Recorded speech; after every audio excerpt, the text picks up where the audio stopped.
soul, soul to soul, soul to soul.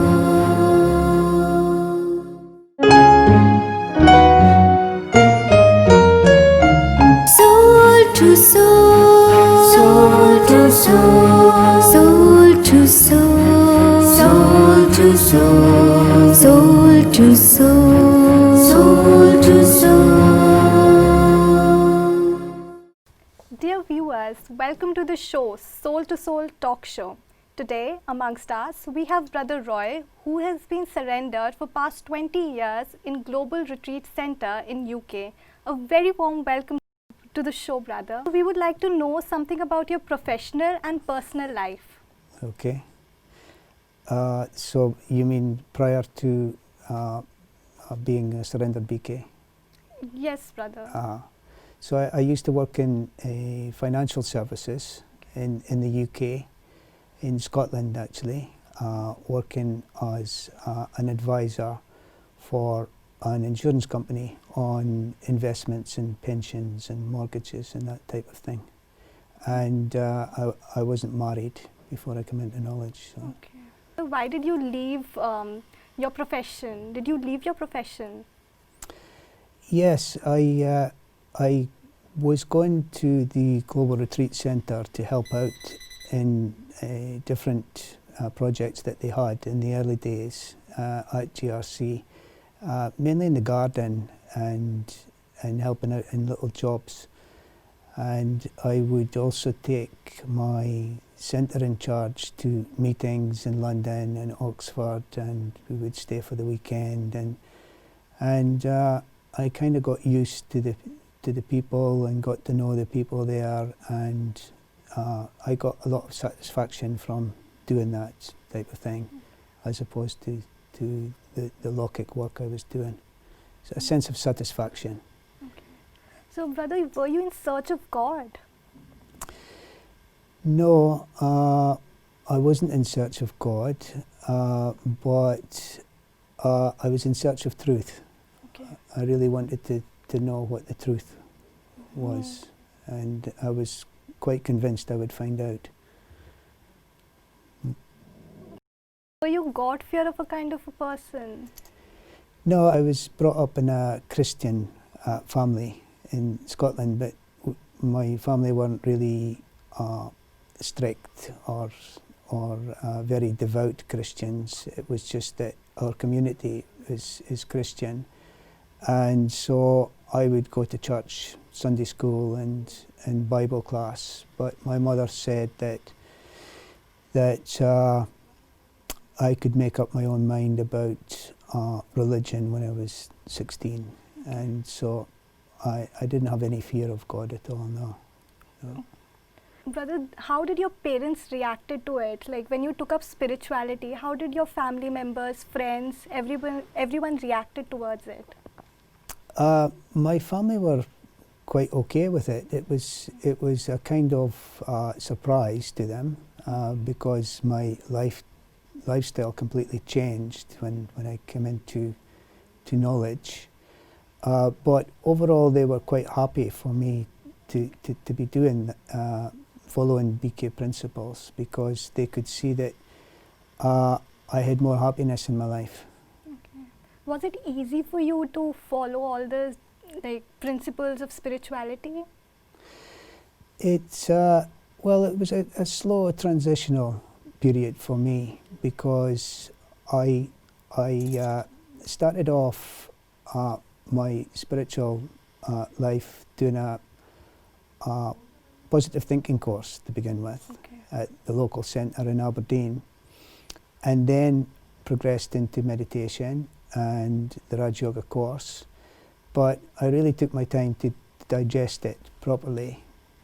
So it was a transitional period, but each step I found some benefit in that, and so it was always something that made me more peaceful and more happy, so I knew I was going in the right direction. Okay. Brother, where did you get this knowledge from? How did you get it? Well, I had come to a point in my life where I started asking questions, and I could see that the world that we were living in wasn't very nice, very pleasant, and I was actually confused about what was going on. And so I had these thoughts coming into my mind. I don't know where they came from, but I was thinking about meditation. And I thought, what's meditation? I don't know what meditation is.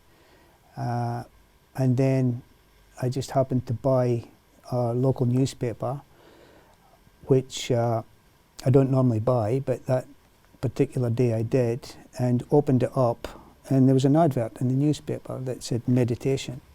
Brahma Kumaris were holding an open night at our centre, and come along and see what we've got. So I thought to go along, and then started doing the courses from there. Okay, so were you in quest of something? Well, I wasn't happy in life, and as I said earlier, it was truth, because the world was looking so, you know, it was a sort of nasty, vicious type of place. I really wanted to know the truth about what was going on and why things were so vicious, if you like. Okay. Were you unhappy with your life?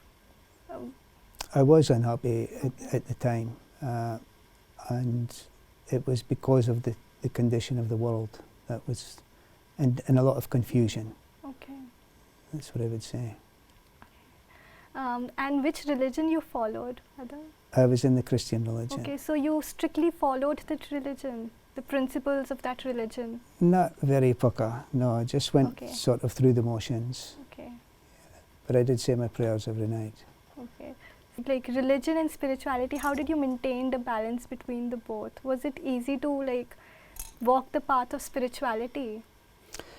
Yeah, because I had decided when I was 16 that I wasn't going to follow the Christian religion because it didn't have the answers I was looking for. I didn't have anything against Christians or the religions. I did respect them.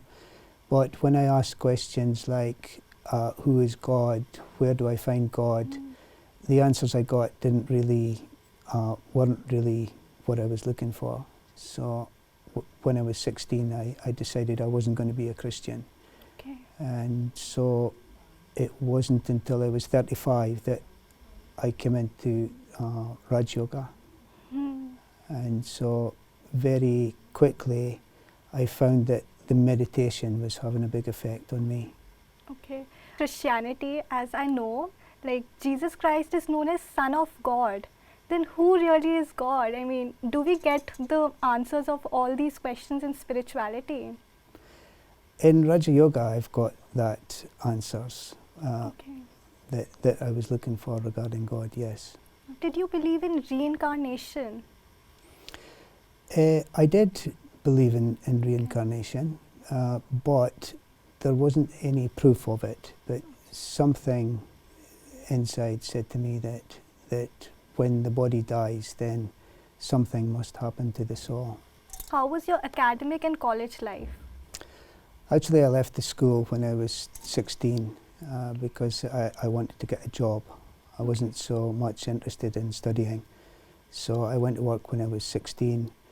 And the normal thing for people to do in Scotland is just that, to get a job as quickly as possible, make some money. And the lifestyle is that you work during the week and it's always parties and things at the weekend, drinking alcohol and things like this. So I was involved in most of that. And also going to football. Football was my religion by that time. So I used to go to football matches and nearly every week. So it was quite a wild sort of lifestyle. Yeah. So was it easy for you to like shift your lifestyle from drinking, partying, like that to the spiritual lifestyle? Yeah, I did find it easy because by the time I got round to realizing that I had to change, I was very unhappy, and so when I discovered meditation through the Brahma Kumaris, immediately I felt a release from the tension and confusion. And so it made me feel peaceful, it made me feel happy, I was relieved. All this pressure had started to go. And so I would meditate every night. And so the transition was quite easy because I had tried everything from the world that there is to try, and I wasn't very happy. So when I started meditation, it was giving me this very peaceful feeling. You just mentioned that you were unhappy. Were you unhappy with your own self, or were you frustrated with your family members, friends? What made you unhappy? Why were you unhappy? I don't know, but I sort of got this feeling from within that things weren't right the way they were in the world. So I didn't particularly blame anybody or circumstances. I just had this deep desire to find out why the world was like it is, and I was convinced that I would find out. But it was a deep feeling within that things are not right the way they are. Brother, football, as you just mentioned, was like a religion to you. So after being surrendered, do you really miss it? Well, I have to be honest and say, sister, that there is sort of still an interest. I still check the results every weekend, but at the same time, I realise that it's a waste of time. Oh, okay. How did that transformation? How did that realization? The more I got from meditation and yoga, then and also the knowledge that Baba gives us, it's quite clear that we're coming to the end of the cycle, and so these things are just side scenes in the drama. You were addicted to alcohol and smoking, so like once you're addicted to it, so it's like hard to control. So how were you able to overcome this addiction? Well, I didn't find it too difficult actually, because I knew it wasn't doing any good. And smoking, as everybody knows, is really bad for your health.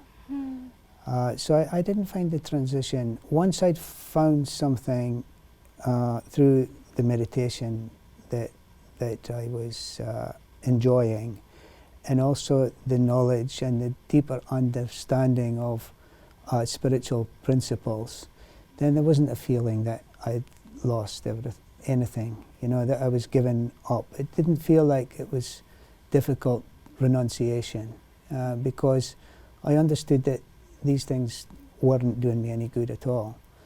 But the fact that I had knowledge and meditation and a completely new interest in life, that was very satisfying.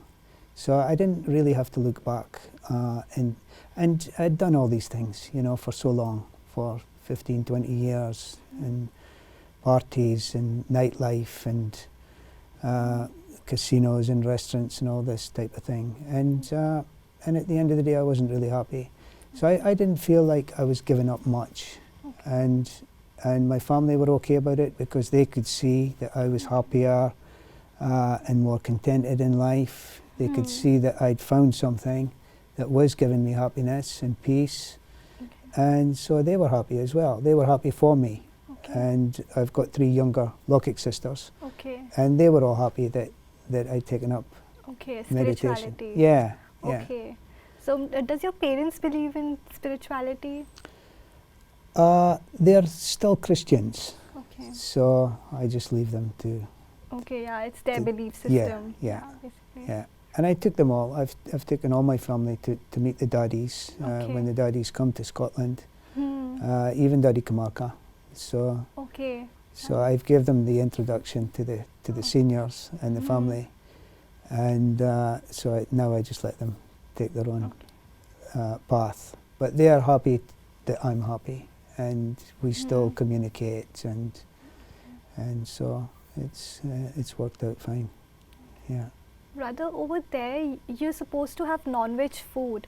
So, so was it easy for you to change your fooding habit? It wasn't very difficult once I'd had an explanation of the benefits of being a vegetarian. But I have to say that the country I come from, it's not really a consideration much to be vegetarian, although it is more now as people get better educated on diets and things. But at the time there wasn't very many vegetarians, and it simply wasn't something that I'd considered, because we don't really consider that in our community. So when the teacher started explaining about vegetarian diet, I was open to it, and thought I would try it. So with the right explanation, it wasn't difficult to make that transition. Yeah. Brother, what kind of transformation you saw in yourself? What made you believe that yes, this is the right path? It was the meditation, the feeling inside, the contentment and the peace. That's really what I was attracted to. Some of the knowledge I didn't find so easy, like the cycle. It was difficult for me to take that on board. It was first explained to me. I thought, no, this is impossible, and I'm not going to go back. But I thought about it, and I thought, well, I don't really know about these things. And so slowly I started to understand and believe more about the cycle. But it's the meditation that's the main attraction for me at that time. And so it was the inner satisfaction, contentment, peace, happiness, these type of things that I couldn't deny, and that's why I kept going back. Okay. What kind of an experience people have while meditating? Like, why is it so appealing? Why meditating is so appealing to people? Because we're meditating on truth, on the original qualities of the soul, which is true, and we connect with God, which is also truth. So as we draw that energy from God, that makes us feel good, and we feel the transformation happening through that. So we don't really know about the existence of God. So taking powers from Him, do we get all the clarity in spirituality? I think so. For me, over a period of time, to begin with, it's more in the intellect. It's more something that I was thinking about, and I liked the idea, about God, the soul, and the three worlds. I like that idea and that concept.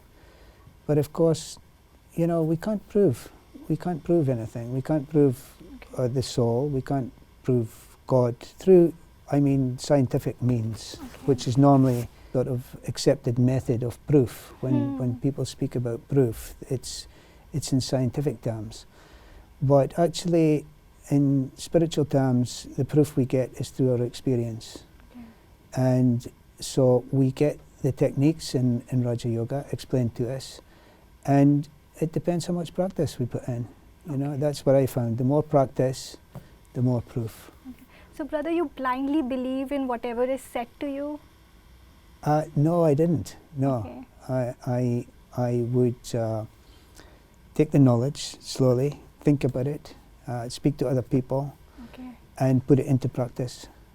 And compare it with other things, what you can see in the world. So it's more about experiencing and practicing it in your personal life, basically. Yeah, I think when you practice it, when you think about it, churn the knowledge, and then put it into practice, then you can make up your own mind what is real, and definitely my experience was that it made more sense the longer I practiced Rajyoga meditation, and the more I studied the knowledge, the deeper experiences I got, and it became very obvious that the knowledge in Raj Yoga is the truth. Brother, what kind of experience you had? Many different experiences, but as I said, the inner satisfaction, contentment, happiness, peace, these things that I had been unconsciously searching for, I couldn't find. And when I started to meditate with the techniques that were taught in Raj Yoga, then I found that peace and relief. And I didn't care what else people were telling me. I had a mind of my own. I was prepared to follow my own intuition. I tried everything in the Lokik world. And I come to a point where I said, you know, there's something missing.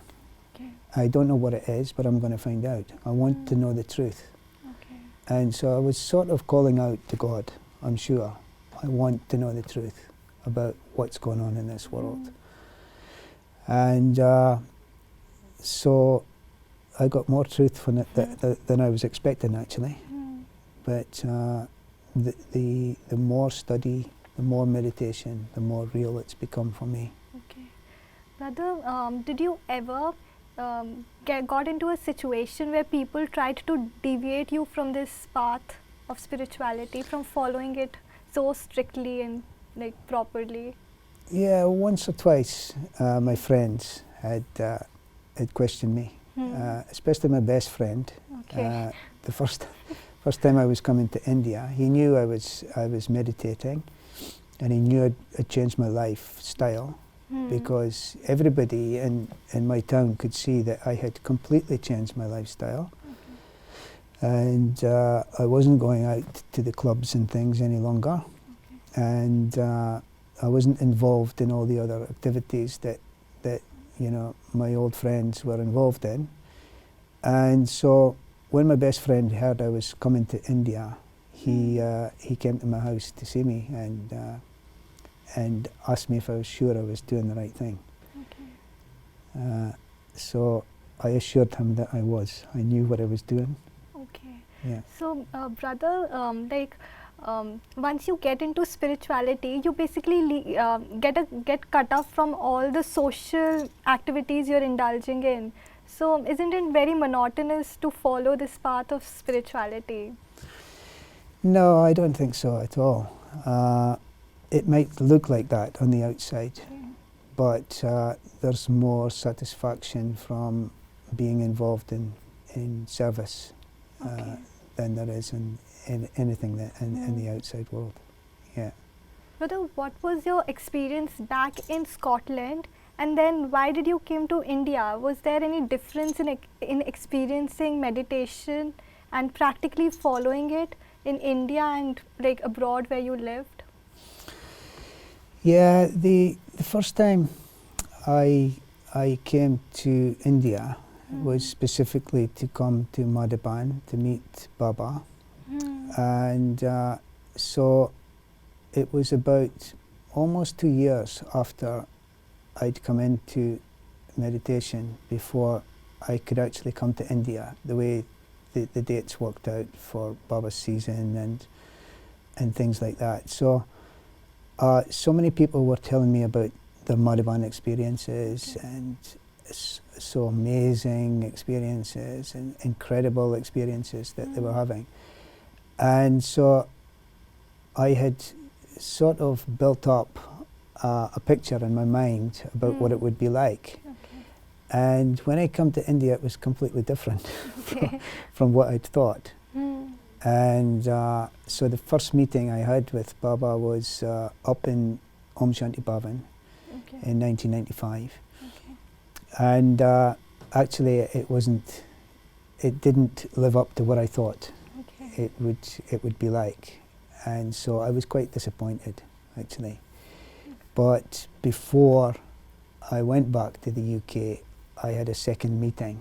And between the two meetings, I had realised that my understanding of God wasn't accurate. And so it gave me time to think and reflect. And then the second meeting I had with Baba was exceptional. Okay. But the meditation experiences definitely is more powerful in India, in Mount Abu, Okay. than they are at home. It's incredibly powerful vibrations here, and that's always the case every year I come here. Okay. I've been coming here once every year since then, Okay. and there's a magic that happens here, and there's a synchronicity. I feel everything happens just automatically, and it's so nice. And the meditations are more powerful. The yoga experiences are more powerful here. Yeah. Today, Brother Roy shared his experiences with us. We'll continue the chat with him in the next episode. Till then, have a nice day.